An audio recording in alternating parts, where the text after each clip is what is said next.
above my head and say it's all for the best.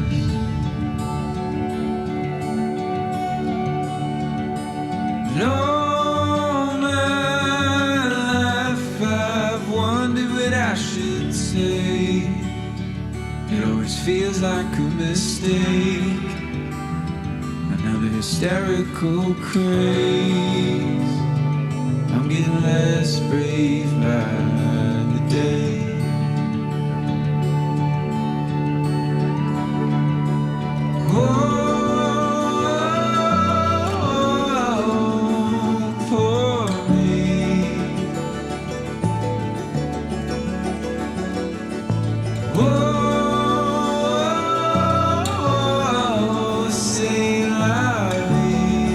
Welcome back, ladies and gentlemen. Iceland, right? I think the last stuff you saw me was covered in snow. Now I'm on the coast. Waves, sea breeze, I can smell it. Anyways, this shot is pretty epic, just like most things in Iceland, but I can't take credit for it. It is inspired by my friend Mads. Anyways, to talk about the shot, obviously you have these epic mountains in the background, seascape in the foreground. In my particular shot, has this nice alcove where there's rocks in the foreground leading into this kind of alcove, like I said, with these waves crashing, and then the background is this little sandbar here, black sand obviously, because Iceland, and these mountains in the background. I'm using a circular polarizer, 3-stop ND, and a graduated filter just to bring out some of the brightness in the mountains, because I'm not bracketing this shot, because I'm just taking half-second exposures a bunch at a time to try to capture the waves the way that I want them. That may change. I may remove the 3-stop ND once the sun sets more. It really depends, but realistically I'm just trying to keep my aperture above f8, so that's changing. My ISO at 100 and my shutter speed at about half a second, because that's a nice medium of how fast these waves are moving. Maybe 0.3 seconds, not entirely sure yet. That's what I'm shooting for. So those settings are changing. Those things, like taking the ND out and stuff, may also change, but the shot will stay the same. The composition's gonna stay the same. Might blend some together. We'll see. Maybe I'll even take a darker exposure for the mountains. Anyways, the tide is coming in, as you can tell, behind me. I've also removed my camera and everything from over there while I film this, because obviously if something happens, I can't be there to take it away.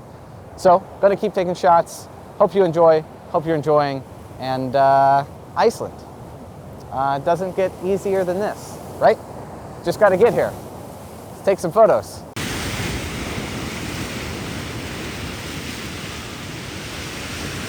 Okay, I've officially taken the 3-stop out. It has gotten too dark. And changed out of my sunglasses. Thought I'd include you in that. I actually ended up editing this photo live on my stream that you can check out right here. And even though the edit is done, I'm still not entirely satisfied, and I think there's a few more things that could be done to it to make it stand out just a little bit. I will say the more I step away and come back to it, I like the image a bit more, and it's a great reminder to just step away from your images and come back to them with fresh eyes every once in a while.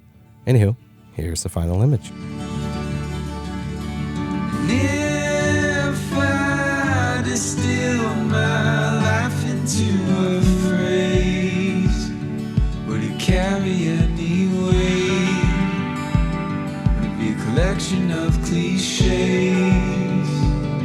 Or would it give life to my name?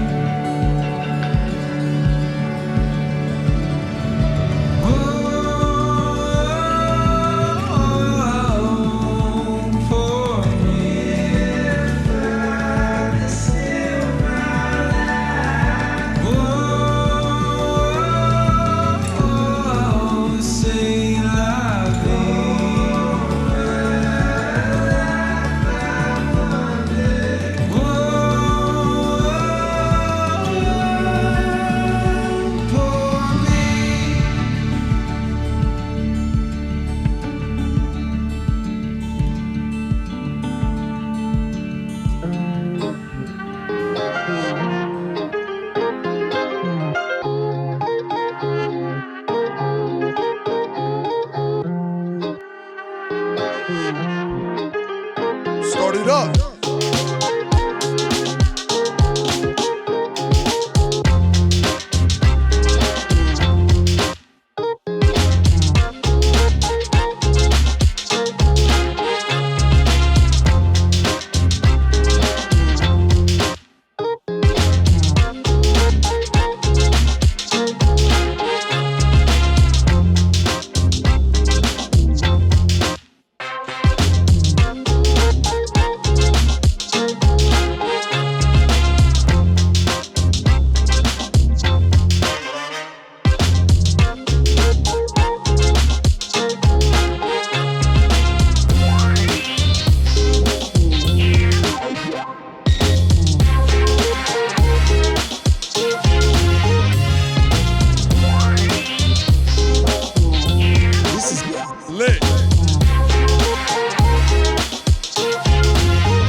How's it going, ladies and gentlemen? We are here at the famous Diamond Beach in Iceland, and it is quite a feat. I was here 2 nights ago, tried to get some stuff, but it is challenging. And as you can tell, you just watched me try to find a composition. And the honest truth is there's a million compositions. So it's one of those things where you ask yourself, how do you find a shot? How do you decide to take a shot? How do you decide on what looks good and what looks bad? There's a lot of ways to go about it. You can do what many people do and what I definitely used to do more than I do now, which is just try to shoot everything. The problem is that isn't going to be good once you only have a certain amount of light that's perfect, right? So that right before sunset light that only lasts for so long, you've got to make a decision on your shot. So a few tips to do that is, one, have an idea in mind of like what you want. So whether it's photos that you've seen online, photos that you've seen, well, in Iceland, it doesn't matter. If you've seen, for example, this Diamond Beach and many other photos, you probably have some idea in mind of what shots that you like and the shots that you don't like. And ask yourself, once you arrive, because it's difficult, you feel overwhelmed and you forget to say, wait a second, what did those shots take? Were they longer shutter speed? Were they lower to the ground? What kind of size ice was it? Was it below the ice and had it coming above the frame? Was it a big chunk of ice? Was it really ice blue? Those are the kind of things that you can try to figure out before you get here or as you get here, rather than getting here and then just trying to figure it out on the fly. The other thing that you have to keep in mind, though, is everything is going to be different. So 2 days ago, no piece of ice is the same. It's all either melted, gone away, changed, oxidized, and have more bubbles in it, or just still be crystal clear. A lot of those variables change. So the other thing you can do is just walk around and find something that sticks out to you. Over here, I found a piece of ice that kind of just, it had this blue hue that just looked really interesting. And that blue hue caught my eye. And I was like, I want to photograph that. I'm not entirely sure those photos will come out, considering the lighting, considering there wasn't a lot of cool stuff surrounding it, but just the colors in that ice was enough for me to go, I want to shoot that.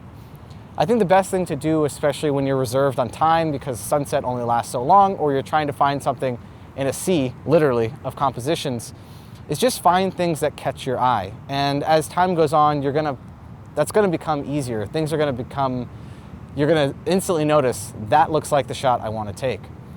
But the only way to really learn that is to take those shots and find what works and what doesn't work. But if you're just starting out, like I said, I think one of the best things you can do is have shots in mind. So whether it's from Instagram or a photography website or anything along those lines, or your favorite photographer's portfolio, figure out what their shots look like and try to find similar stuff to that. Again, was it low to the ground? Did it have movement in the waves that were coming up? Did it have any of that stuff? And then figure out how to accomplish that. So for example, the shot that you just watched me take, I'm not sure how I'll edit this, I was shooting with a 5-stop in D at about half a second. That's really the sweet spot. Maybe a little quicker than half a second, a little longer than half a second, somewhere in between there. I think I was at f5.6 or 6.3 to get my exposure correct with that 5-stop in D at a ISO 100 to get the water how I wanted it. And I'm just holding down the shutter button and it's just taking photos as that water gets closer and closer. And then one of those should work. That's how I was doing that.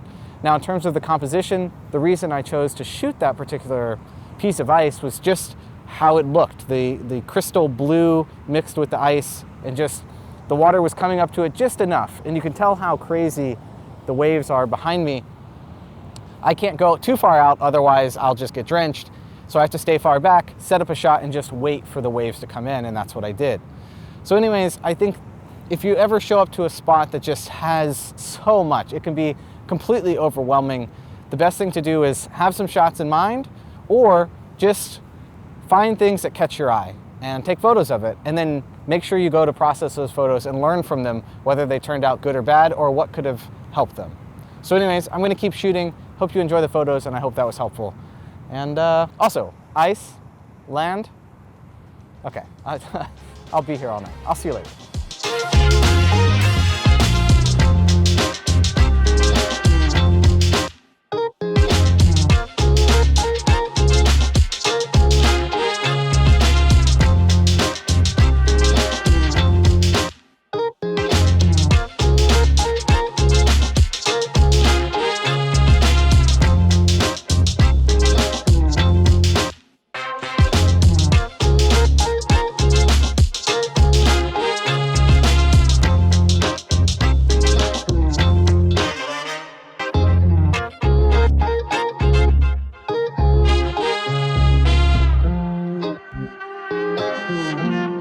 Okay, I just wanted to include this part because I haven't been able to film myself, but I'm trying to take pictures of this piece of ice right here. And what ends up happening is I can only stand out there for so long because I don't have waders. So I'm just wearing normal boots, as you can tell, and this is what keeps happening. Okay, well, yeah. So it's a little game of cat and mouse, and as you can tell, the tide is just continually coming in, and I have to be extra careful, so I can't really film myself. Oh man, I got really close to where my stuff is. I can't really film myself trying to take these photos because of that.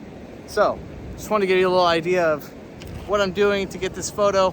I'll put it up on the screen now when I'm done talking. But yeah, just back and forth. It keeps moving.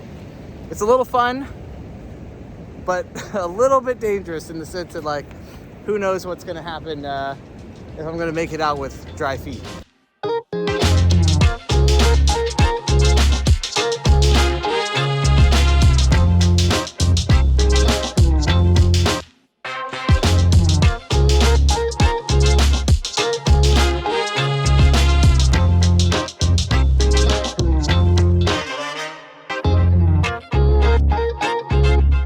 So I think I'm going to end the episode there. I think I got some shots.